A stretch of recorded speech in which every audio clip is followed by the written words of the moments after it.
let me share with you a story. And I'm sure you have the same story to share with me.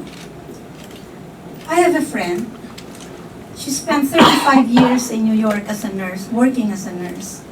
And one day at age 70, she just decided to come home. I met with her and she said, I'm staying for good.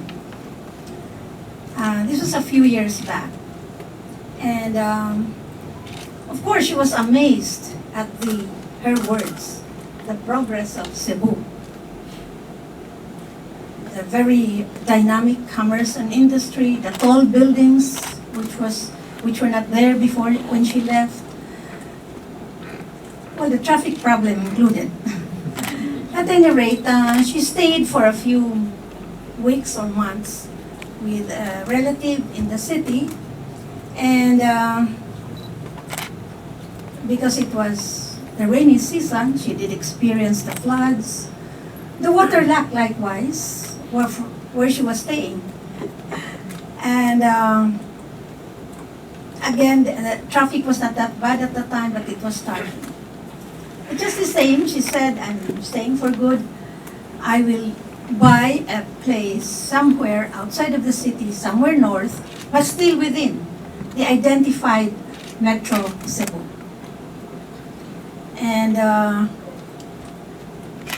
a few months after the construction, in her unfinished house, unfinished in the sense that the grills were not yet installed, 3 drug-crazed, out-of-school youth barged to her house, robbed her, and disappointed that she had not much cash. Uy, balikbayan, nga nung $200 raman eh. Punched her, and even put her in the aparador, her antique aparador, which luckily was just locked with a hook, and left there. She struggled. She was able to open by daybreak. She was crawling to the nearest neighbor. But that is not the meat of my story. I visited her, I fetched her, and I brought her to the provincial command. Thanks to the position I was already occupying, I brought her to the provincial commander, black and blue, a 70-year-old lady, black and blue. Within 2 days, the crime was solved, the culprits were caught, cases have been filed in court. Again, that is not the meat of my story. I went to her house again and I said, are you going to finish this house? And she said, yes. Are you still staying for good? And she said, yes. And I said, why? She said, because I love Cebu. So just like you and me, and Mr. Bobby, Mr. Alex, Tess, and Dondi, we all love Cebu.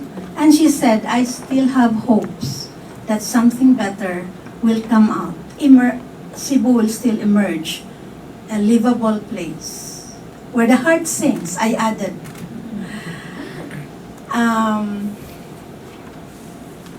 That was very important because I think I was also responsible for her coming home, a good friend. So this to me is a story of hope for a better Cebu. So what our stakeholders started, the likes of Dondi, Bobby, and the rest, and Tess, we believe in a very strong partnership between public and private sectors that share the dream of creating a livable, sustainable mega Cebu.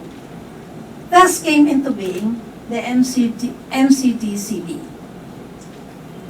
Cebu is lucky to have a private sector that can really push for things. We in government, admittedly, can only do so much. You know, the perspective of governance and development from a big picture and not on an individual LGU-specific scale is now emerging, I assure you. From where I sit now, as the head of the province's legislative department, I can proudly say, under the Davide administration, we have passed 2 landmark legislations relevant to Mega Cebu's objectives. And what are these? The ordinance, it's called, the complete title is 2014. This was passed in 2014, 2014-8, enacting an ordinance establishing the 14 Investment and Incentives Code of the Province of Cebu, creating the Cebu Provincial Investment and Incentives Board and the Cebu Provincial Investment and Incentives Center, and for other purposes. So there is now a center to facilitate investors. What is the other ordinance? The ordinance number 2015-04, a province code pursuing a public-private partnership, PPP approach towards development, providing for the procedure for selecting the private sector proponent, adopting a contract management framework, and providing appropriations again for other purposes. And I added a third, the institutionalization of which only came under the Davide administration, but it was started by the previous governor. The institutionalization of our Cebu project. This is our partnership. I see the partners here. Partnership with Ramon Aboitiz Foundation. Yearly, we evaluate LGUs according to the following criteria: health and sanitation, environmental care and protection, good governance, preservation of arts and culture, and lately, what was added, disaster response or response and preparedness to disaster. Through this program, many years ago, we also instilled the Bugsay principle. I saw the Bugsay there among government officials and employees. And as promised 3 years ago, we continue to endeavor to live up to the provincial government nga maligdong, matarong, o transparent. In short, clean and honest government.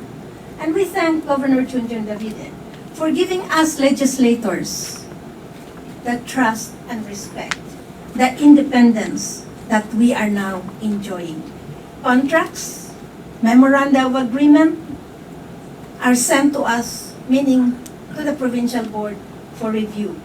The better for us to fulfill our promise of a corruption-free government to accelerate world-class investment and business climate.